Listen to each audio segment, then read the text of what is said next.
Hello, dear viewers. Welcome back to our channel. Today we are giving 4th episode of Sirat series.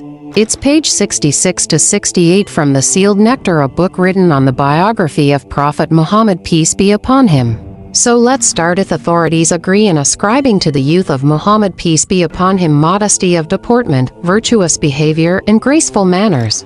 He proved himself to be the ideal of manhood and to possess a spotless character. He was the most obliging to his compatriots, the most honest in his talk, and the mildest in temper. He was the most gentle-hearted, chaste, hospitable, and always impressed people by his piety-inspiring countenance. He was the most truthful and the best to keep covenant. His fellow citizens, by common consent, gave him the title of Al-Amin, trustworthy. The mother of believers, Khadija Raziallahu anha, once said, "He unites uterine relations, he helps the poor and the needy, he entertains the guests and endures hardships in the path of truthfulness." Won the message and prophethood in the cave of Hira.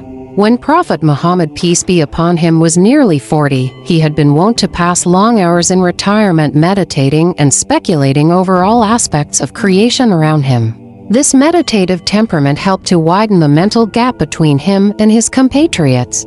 He used to provide himself with sag barley porridge and water and then directly head for the hills and ravines in the neighborhood of Mecca. One of these in particular was his favorite resort, a cave named Hira, in the Mount Anar. It was only 2 miles from Mecca, a small cave 4 yards long and 1.75 yards wide.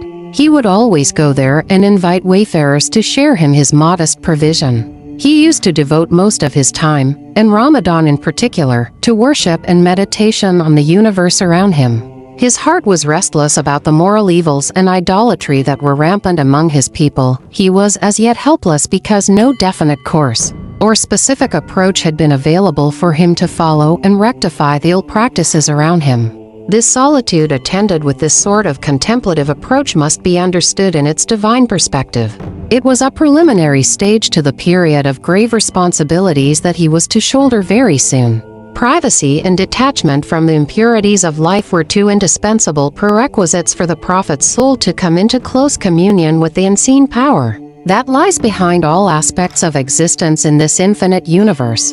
It was a rich period of privacy which lasted for 3 years and ushered in a new era of indissoluble contact with that power. Opening parenthesis to 1 Gabriel brings down the revelation when he was 40, the age of complete perfection at which prophets were always ordered to disclose their message. Signs of his prophethood started to appear and twinkle on the horizons of life. They were the true visions he used to experience for 6 months. The period of prophethood was 23 years. So the period of these 6 months of true visions constituted an integral part of the 46 parts of prophethood. In Ramadan, in his 3rd year of solitude in the cave of Hira, Olzwil desired his mercy to flow on earth, and Muhammad, peace be upon him, was honored with prophethood, and the light of revelation burst upon him with some verses of the noble Quran. As for the exact date, careful investigation into circumstantial evidence and relevant clues point directly to Monday, 21st. Ramadan at night, I see, August 10, 610 AD, with Prophet Muhammad, peace be upon him, exactly 40 years, 6 months and 12 days of age, i.e. 39 Gregorian years, 3 months and 22 days. Aisha, the veracious, gave the following narration of that most significant event that brought the divine light which would dispel the darkness of disbelief and ignorance. It led life down a new course and brought about the most serious amendment to the line of the history of mankind.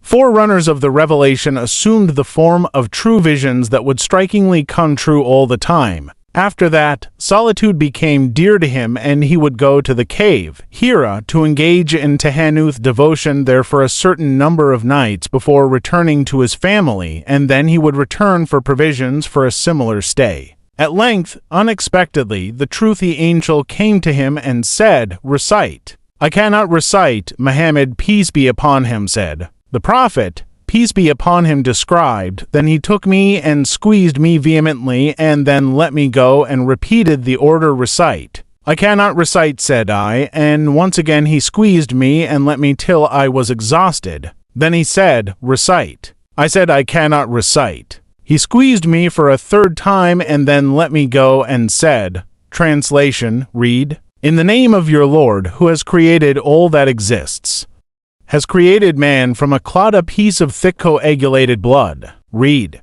and your Lord is the most generous." 96 to 1 to 3, the prophet, peace be upon him, repeated these verses. He was trembling with fear. At this stage, he came back to his wife Kadisha and said, "Cover me. Cover me. Thank you for joining me on this journey through history. If you found this topic interesting and want to learn more about Islam or other religions, don't forget to like, share, and subscribe to our channel for more engaging content. Until next